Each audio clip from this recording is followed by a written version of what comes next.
has stepped up in a way that is monumental in its own way.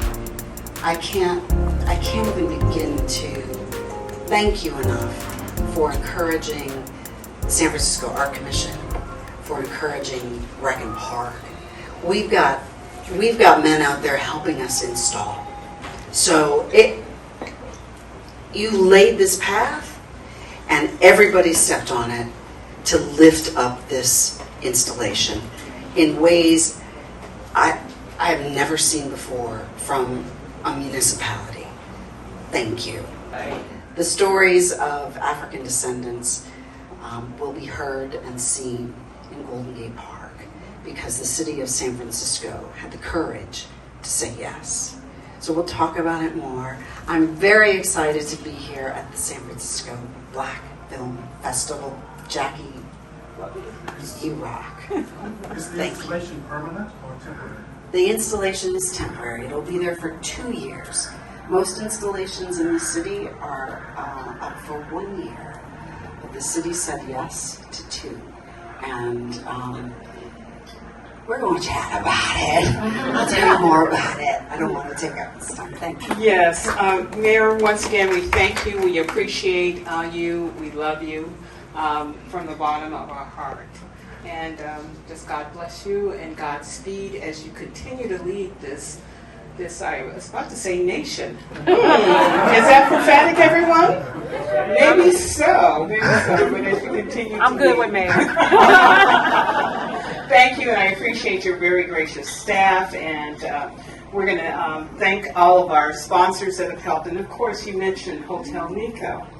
I cannot tell you what a blessing they are because we had to change our location because of COVID-related restrictions at the last minute, and I picked up the phone and I said, this is the situation. 5 minutes later, after I had been in the situation of having to change our location and possibly canceling, they said yes, yes. And so that really just shows that they understand the importance of the San Francisco Black Film Festival and how we relate to tourism, how we relate to economic empowerment, how we are training young people with the National Coalition of 100 Black Women, Doris Ward program. And right there, one of our young men, college-age men, Coleman is indication of that, Coleman Roberts, who is studying in the arts as well. So thank you for your time, and we're going to go on with the rest of the program as you. If you only knew, she's one of those super women who stepped right into the footsteps of her father and her grandmother to keep a wonderful tradition going on that we really need here in San Francisco.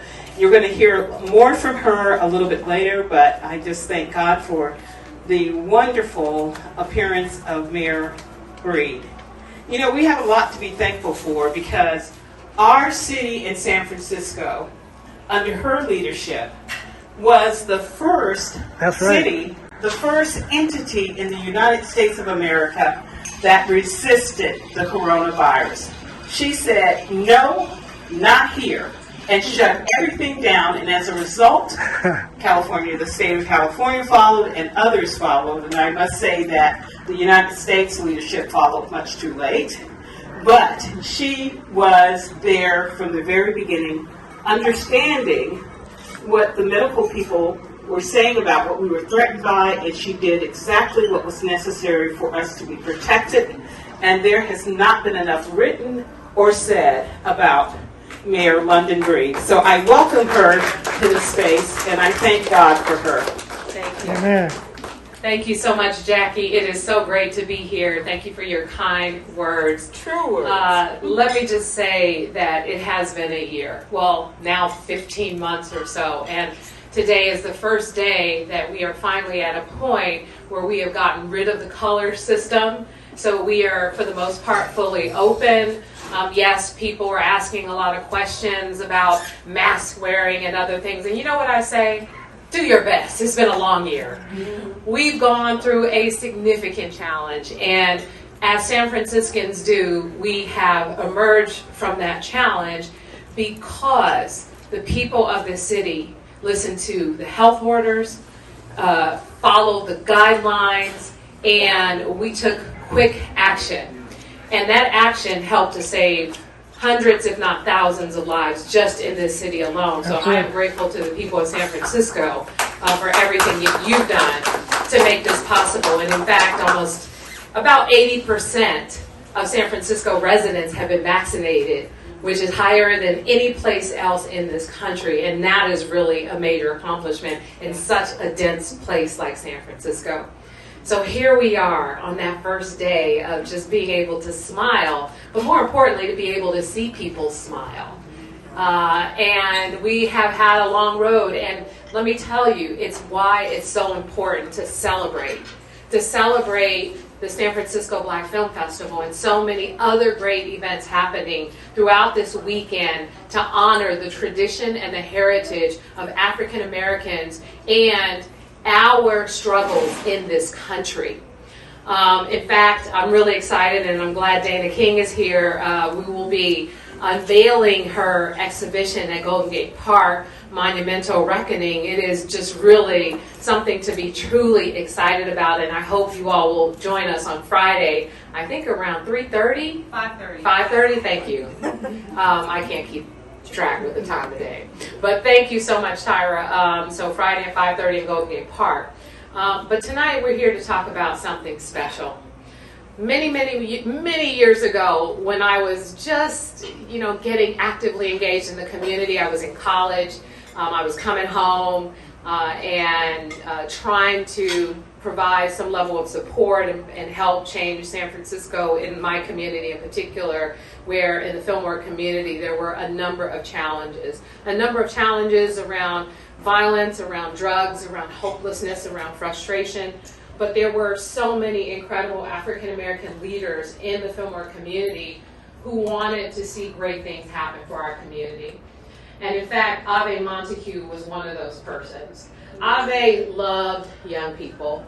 She was always taking somebody under her wing, and she started the San Francisco Black Film Festival as a way to expose so many African Americans in our communities to filmmaking, to producing, to performing, to everything that film has to offer. And she brought forth a number of celebrities even before they were really, really famous. I remember the one year where Teraji P. Henson came to San Francisco with her son, participated in the film festival. We know our local celebrity, Danny Glover and Delroy Lindo and others, continue to make appearances and show up to this festival. And some of the most incredible films that you could see made by African American filmmakers. Ave brought to us things that I don't know if we would have ever seen them had it not been for her vision. And sadly, we lost Ave. And then her son, Kali, stepped up. He stepped up and he said, well, this is not my thing. You know how your dad was, but we're gonna carry on my mom's legacy. He and Katera really held on to this festival and worked so hard to keep it alive. And I also want to just thank Jackie Wright, because she was a mentor, a supporter, and a real fierce advocate and fighter for the film festival. And she helped Kali and Katera really continue this incredible legacy of Ave's. And sadly, last year we lost Kali. It was very heartbreaking, especially during a pandemic. Your father was really loved by this community. He was very particular. He basically eventually warmed up to people. And once he warmed up to you and he had love for you, it just was nothing like it. To get to know him was to just know somebody special. And it was great to have him as a friend. And sadly, last year, I know that it rocked our community to its core. And I know that it really rocked your family to your core. And the fact that you, Cree, and your brother have now taken on the mantle to continue this film festival is absolutely amazing. Because we need this film festival in San Francisco. And one of the things that Kali and I worked on together was making sure that when I was at the African American Art and Culture Complex and then on the Board of Supervisors, making sure that there is a consistent funding stream. Yes, you have to apply for the money every year, but this city has to commit itself not just to talking about equity and the support and uplifting of the African American community. We have to also commit to investing the dollars in the things that we care about the most. And so that's why I continue to make sure that those investments were made in the arts, specifically to the San Francisco Black Film Festival, so that the resources are there and available to continue this important work. Because this work is costly sometimes. Renting the spaces and paying the artist and covering the expenses associated with it. Yes, ticket sales help, but they don't come close to how expensive it is to put on a production of this magnitude. So I'm so glad to see all of you here today as we honor an incredible family, an incredible legacy.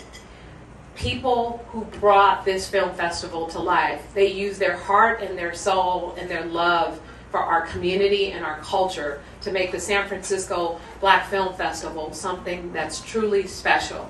And so on behalf of the City and County of San Francisco, Cree, as the next generation to take over your grandma's legacy, your father's legacy, thank you so much for your hard work and commitment, and we will be there to support and help you through this process.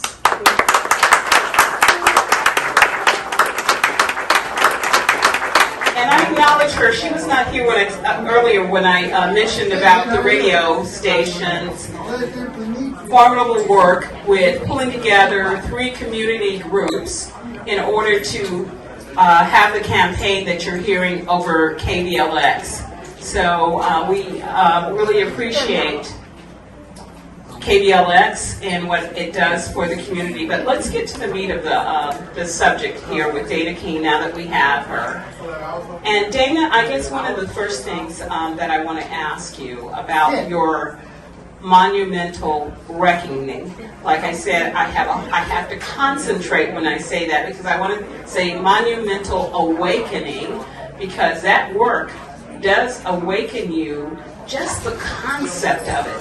As a matter of fact, on the San Francisco Black Film Festival website, front page, sfbff.org, you can see a short film about the work.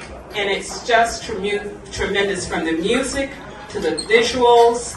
And Ben Davis is responsible for that from Illuminate. And oh my gosh, he's here. Ben, welcome. Thank you. Just great work. So Dana, tell us a little bit about Ben and that work and that film. It should be on. Okay. Well, first of all, Ben Davis, Vanessa N., and David Hatfield of Illuminate the Arts. They bring joy and awe to the public with art.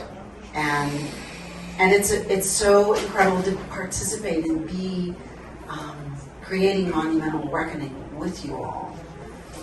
Ben sent me an email on January 31st and said that he would like to talk to me. And I'm like, well, okay. I looked him up, did that Google search thing, and I'm like, this guy's the real deal. Illuminate the Arts is real. They did the Bay Bridge lights, all right? That beautiful. Let's give a round of applause for that. Yeah. Come on, guys. Yes, indeed. And the pink triangle that is lit right now is because of Illuminate the Arts.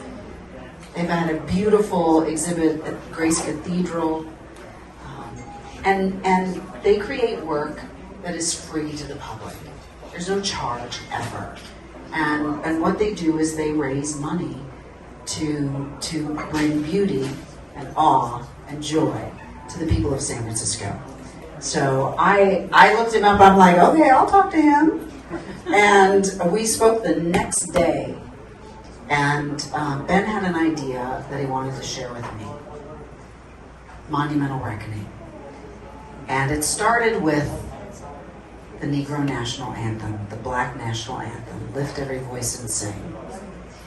So Illuminate the Arts brought the Spreckles Bandstand back to life.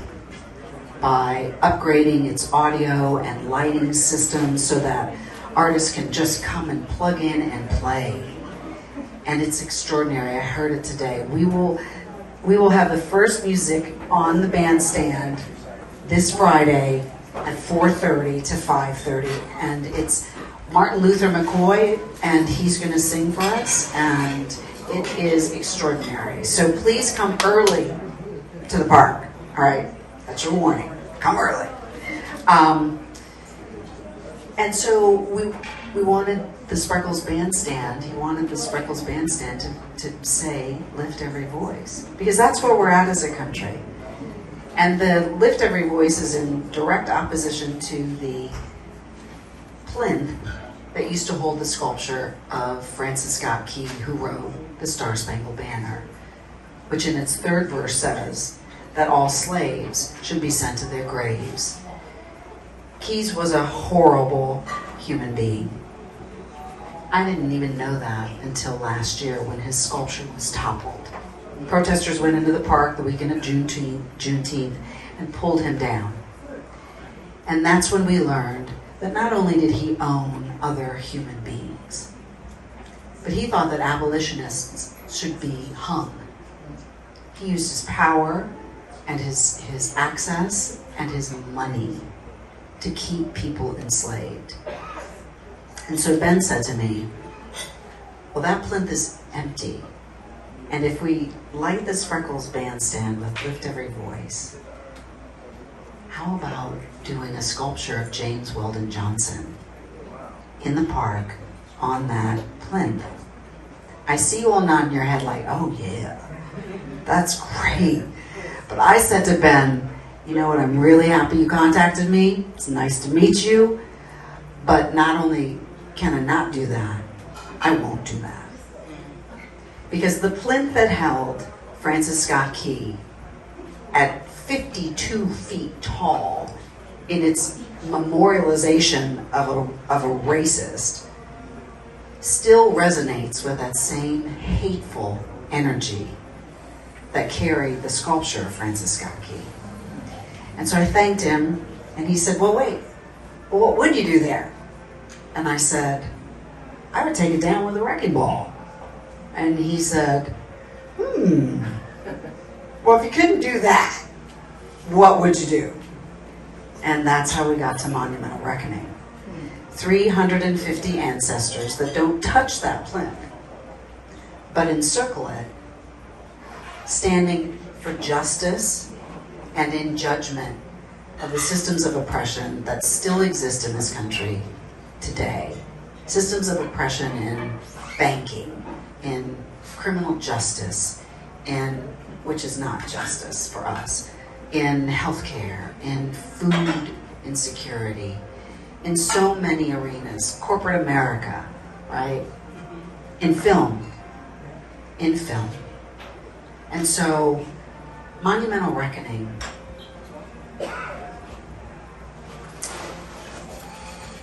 is designed to break down those barriers of systems of oppression, but it's also designed to break down our internal systems of oppression. It's a very personal monumental reckoning, as well as a very outwardly facing monumental reckoning to take down systems of oppression and systems of racism. 350 ancestors representing the original people that were kidnapped from Africa that started the slave trade that resulted in millions, and the oppression that has come from all of that.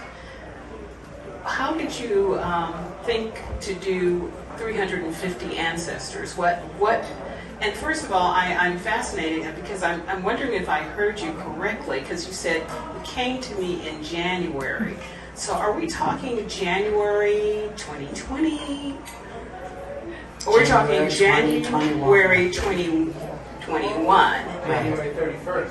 January 30th. February, in other words. Yeah. You came in February, in other words. Yes. And as a result of that conversation, there are going to be sculptures, 350, representing those 300 original people that were captured and enslaved. And if you look at sfbff.org, you'll see that wonderful film, and it's only three minutes long, and it's just so powerful.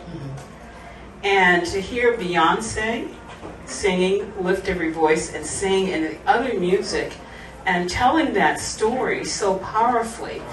The fact is, not all 350 made it to this land of what we call now opportunity. Right. No, when that ship docked in Virginia in 1619, there were 21 people on board. 21. Some were sold along the way. Most died. Whether at their own hand, because... It was unbearable. Exactly. Unbearable. I mean, imagine you were taken from everything that you know, everyone that you love, your history, your connections, your life, and you're thrown onto a ship. You might think that'd be the same as if we were sucked up into a spaceship and sent to Mars.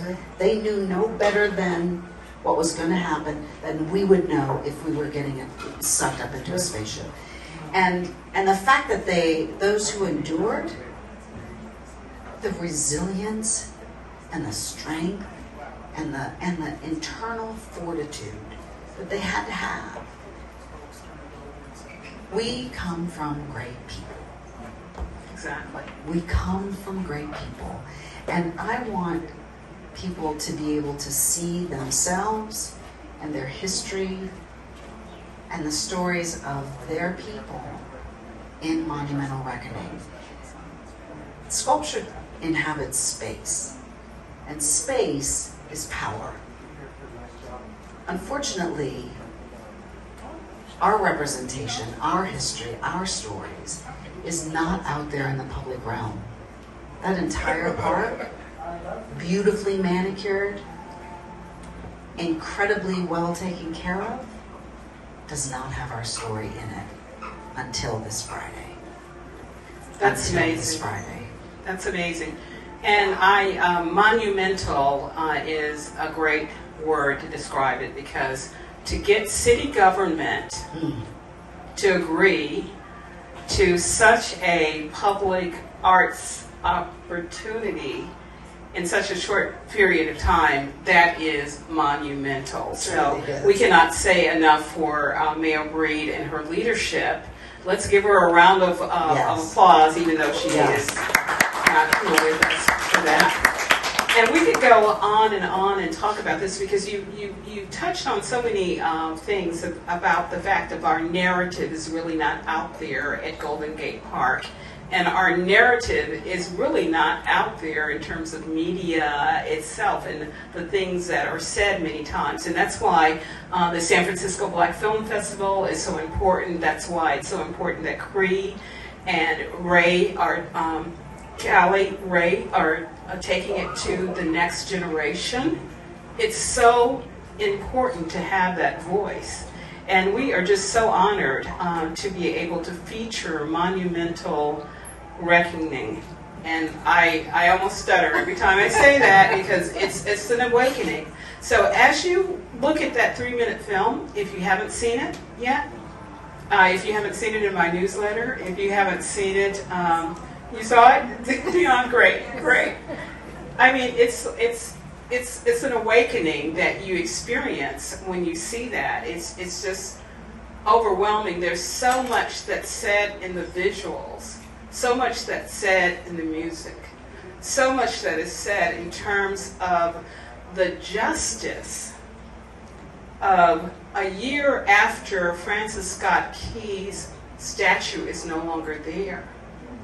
350 sculptures by our own Dana King that we grew to love so much over the airwaves. Okay. And not that. I'm not going to get into that at all, but just to see that happening. And Dana, we're going to have to wrap up here, but everybody, I want you to be there 4:30 on Friday. You've got to be there, okay? This is something you've got to see, because there's more than meets the eye with this story. And there's some elements of that story that we're not even telling right now that is just so incredulous. I won't get into the whole arts preservation, historic preservation situation. We're going to get that handled. We won't talk about that, but just know that something like this is not that simple to do. And for you to pour out your heart in such a quick matter of time, I can't get over it, Dana. Well, I didn't do it alone. I mean, we are a small team, and I had 10 incredible women who helped me to create the ancestors. So this has taken, everything was done in just parallel time. Getting the approval of the San Francisco Art Commission, the Rec and Park, working on getting approval from the Historic Preservation Commission. Also ordering supplies during a pandemic when there is a total shortage of steel, and I used vinyl tubing for the bodies and the hair of the Monumental Reckoning. So everything was done all at the same time, and incredible fabricators that welded the pieces together. But the women who worked with me poured their heart and their own stories into the Monumental Reckoning. It is our story that we're telling, but so many people have come to this country from places that have abused their rights. So the women who worked with me, African American, Afro-Samoan, Chinese, there's a young Irish girl, Filipina, and what is it? Let's see. I'm trying to think of the nationality of one other person. But we have to do this together. The work that the people who came to do this work represent all of us who have to work together to become a non-racist society. And that work is hard. So I'm hopeful that people will come to Monumental Reckoning and they will share their stories. They will laugh, they will cry, they will sing, they will recite poetry, but they will speak to people that don't look like them. And that they will share those stories, they will listen, and we will commune together in a space that is safe, in which to have very difficult conversations. Because we need to have those conversations in order to acknowledge the harm that has happened in this country so that we can have reconciliation. And that's really the goal. That's awesome. That's awesome. And, I was just thinking about Ave Montague and Cree Ray, because that's one of the things, the universality of what you talked about. It's like Black people's stories are not Black stories, but they're humanitarian, universal stories. We're all human beings. And we have so much to share that's common. So thank you very much for putting your heart into that work. Thank you for sharing that with us at the San Francisco Black Film Festival, because when I saw the title, I was like, this has got to be a part of the San Francisco Black Film Festival, because, it's just monumental. And Ben, it would be remiss of me if I didn't give you an opportunity to say a few words, if you don't mind, please. I'm gonna say very few words, because on Thursday night is James Weldon Johnson's 150th birthday, and he said everything needs to be said. Lift every voice and sing. So thank you. Thank you.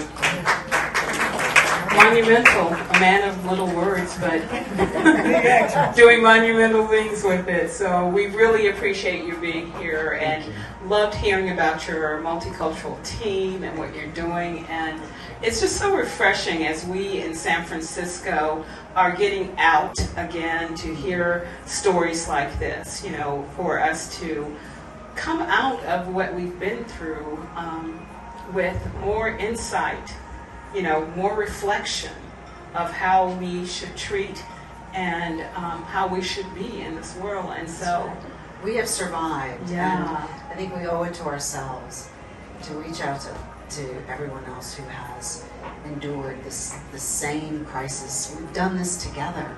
We have survived this together. And I think it's incumbent upon us to reach out to everyone and in ways that we haven't before. And so that we can all heal. Not just the pandemic, but the terror that we have experienced as people. exactly. And there's nothing worse than being brutalized and being molested and forced not to tell your story. And there have been ways in this country over the last few years that our voice has been shut down. And so for you to step out with this wonderful piece, it's just amazing. It's a spiritual experience for me, and I'm sitting here thinking, thank you, Lord Jesus, because this is really remarkable in so many ways. And when I say there's more than meets the eye, everybody, take a moment with just this one piece and analyze. There's more than meets the eye. And thank you for revealing to us what we can do to open our hearts and to treat one another better. Right. That's the least we could have learned through this last year. That's right. And I was just thinking of Callie, having worked with him, and I loved his email signature, which was oration@aol.com. And Callie O'Ray, oration. And at first it's like, oh, is that pretty arrogant? He's just, thinking people should give him an oration. And it's not. Because he was one of the most talented people I had ever met. Great heart. We had our moments, let me tell you, because it's like, you need to do this, you need to do that, you need to do the other, coming from me, somebody older, his mother's age, and it's like, oh, wait a minute, you're not my mama. And it's like, no, I'm not, but you need to do this. And he was just so gracious, and I always felt like he deserved an oration. A standing ovation oration. Oration in terms of oratorical sound to that oration, oratorical. And he needed an ovation also for the work that he's done. So thank you for helping move the San Francisco Black Film Festival forward and with your presence here. Thank you everyone for attending. Thank you Hotel Nikko for saving the day when we had at the last minute had to pivot and change. Cree, you and your team with your brother, I know they're going to be doing great things. And Eric, thank you very much as our tech person. Thank you everyone. The servers, everyone here. So I think we might be able to let us stay a little bit longer, maybe nibble a little bit longer, but thank you for your time, everyone. Thank you.